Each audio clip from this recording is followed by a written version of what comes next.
두창, 주요 증상은 발열과 수포. 수많은 희생자가 생겨 면역이 생기기 전까지 인류 역사상 가장 흉악했던 질병. 치사율이 기본 30%를 넘었고. 두창 그럼 뭐가 생각나세요? 천연두 그럼 뭐 생각나는 거? 뭔가 막 두들두들하게. 이렇게 올라와. 그 두창 천연두 그러면 가장 떠오르는 게 곰보라는 단어죠. 곰보. 아, 얼굴이 얼었다. 예, 예. 곰보라는 단어예요. 입안의 점막에서부터 붉은 발진이 생기기 시작해 얼굴을 거쳐 온몸으로 번지다가 물집으로 변하면서 고름이 차기 시작. 발열과 두통은 기본이고 구토와 탈진이 일어나면서 사경을 헤매다가 일주일 정도가 지나면 물집이 딱딱해지고 떨어져 나가기 시작한다. 그 후 다시 2주 정도에 걸쳐 고름 딱지들이 떨어지고 흉터가 되는데 여기서 증세가 약화되면 살아남는 거고 약해지지 않으면 죽는 거였다.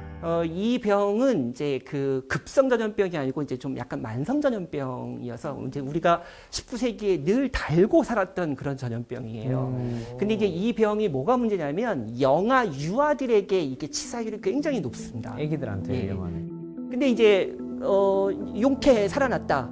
다행스럽게도. 근데 이제 뭐가 문제냐면 곰보 자국이 이제 얼굴에 남는 거예요. 맞아요. 아이가 커가지고 이제 10살쯤 되면 이제 또래 친구들하고 마을 이제 동네 친구들하고 놀게 되는데 소위 말하는 왕따를 당하는 거죠. 이 곰보 얼굴에 곰보 자국이 있다. 놀림받고. 그 대표적인 인물 중에 하나가 누구냐면요.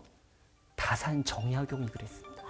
정약용 예. 선생님이 두창을 알았었군요. 예, 그래서 곰보 자국이 나와가지고 요 두 눈썹 사이에 그 곰보 자국이 있었는데 그게 멀리서 보면 눈썹이 세 개로 보였대요.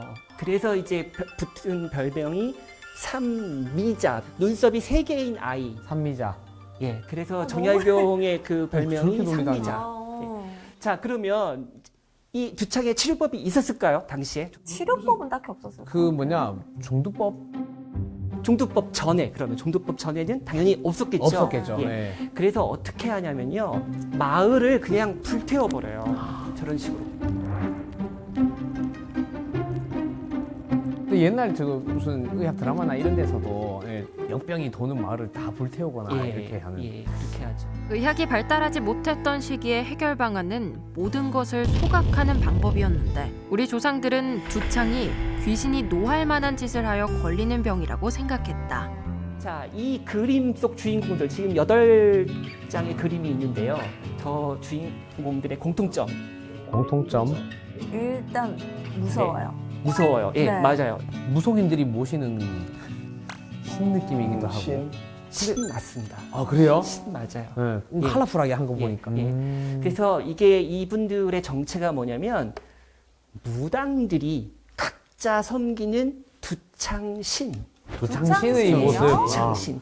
퇴치해주는 신인 아. 거죠. 예, 두창 퇴치하는 두창을 해결해주는. 두창을 물리치는 예, 신. 물리치는 신. 물리치려면 예. 험상궂어야지. 그 무당들이 결국은 해결을 한 거예요. 물론 그건 의학적인 해결이 아니라 주술적인 해결이고, 예, 그게 뭐 과학적이거나 의학적이지는 않죠, 당연히. 두창을 약간 악귀로 봤군요. 전혀 의학적이지 않지만 그래도 또 저거라도 해야 좀 조금이나마 숨통이 트일 거 아니겠어요? 지푸라기라도 마음이 잡는. 편안하죠. 아 근데 저럴 수 있었을 것 같은 게 어쨌든 두창에 걸리면 피부부터가 뭔가 일반 사람들과 다르게 뭔가 그렇죠. 올라오고 이러잖아요. 네. 그러니까 저때 분들은 절박했을 거예요. 아 이게 귀신이 들렸다. 그래서 외형도 좀 다르게 인간과 다르게 변하고 있구나. 이렇게 충분히 생각할 수 있을 것 같아요. 맞습니다. 맞아요. 그다음에 요거는 이제 아예 마을 단위로 구슬하는 건데요. 이 마마라는 게 이게 이제 두창이에요. 천연두예요. 이 천연두를 호환마마 할 때. 예, 그렇죠. 이게 마마, 손님 뭐 이렇게 이게 이제 나쁜 게 들어왔으니까 이걸 귀하게 대접해가지고 잘 내보낸다라는 그런 뜻이죠. 그래서 그 마마가 들어온 거를 이제 잘 내보낸다, 배송. 그래서 퀵 마을 배송. 단위에 이제 구신 거죠. 네. 그래서 여기 보시면 이제 굿하는 이제 장면이 나오는데요. 지금 누워 계신 분이 정에 걸리신 거고, 그죠? 거기 무당들이 지금 앉아 있고 뒤에 서 있는 사람들이 이제 아들, 며느리, 뭐 딸, 따님 뭐 이런 분들 가족들이죠. 자, 그러다가 우리가 너무나 잘 아는 이제 지석영 선생이 이제 등장을 하는 건데요. 전 세계적으로 수천 년 상의 경험상 한번 두창에 걸렸던 사람은 다시 걸리지 않는다라는 것을 알게 됐다. 18세기 제너의 고향 마을에서 내려오던 전통적인 민간요법인 우두법. 소들이 걸리는 가벼운 질병인 우두에 걸린 사람들은 두창에 걸리지 않는다 라는 이야기를 들은 제너는 소의 고름을 채취해 인체 실험을 했고 2년간 20번이 넘는 실험으로 증명해냈다. 인류 최초의 백신, 인류 최초의 예방접종이었다. 1879년 지석영 선생님이 정식적으로 배우고 보급했고 1894년 의무접종이 시행됐다. 지석영 하면 뭐 종두술 뭐 다 아시죠? 그리고 이 종두침인데요. 그다음에 이제 우두신설이라는 책도 지었고요. 자, 그런데 무당들이 과연 네. 지석영 선생님을 좋아했을까요? 싫죠. 싫어. 밥줄을 싫어. 끊게 만드는데. 안 좋아하지, 안 맞습니다. 좋아하지. 맞아요. 그래서 이 이모군란 지석영 선생이 종두를 시행한 지 3년 후거든요. 네. 예, 그때 이미 지석영 선생은 이제 종두로 유명해진 상황이고, 그러니까 무당들은 속으로 얼마나 뭐랄까요, 막 이를 악물고 저놈의 지석영 하면서 이제 그랬을 거 아니겠어요? 싫어했겠다. 우리 네. 밥그릇 다 뺏어먹고. 그렇죠, 그렇죠. 그러다가 이모군란이 나니까 이 무당들이 지석영을 막 제거하려고 이 난리가 났는데 용케 살았습니다.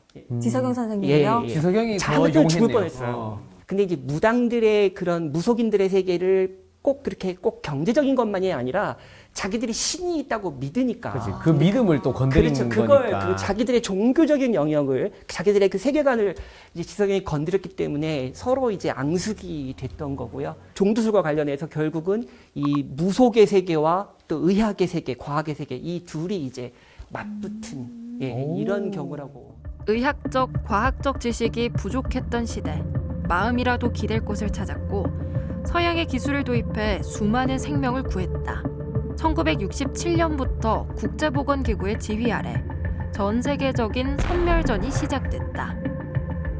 1977년 소말리아에서 마지막 감염자가 보고되고 1978년 영국에서 마지막 사망자가 나오면서 작전이 시작된 지 20년도 안 된 1980년 5월 6일 두창의 박멸이 공식 선언됐다.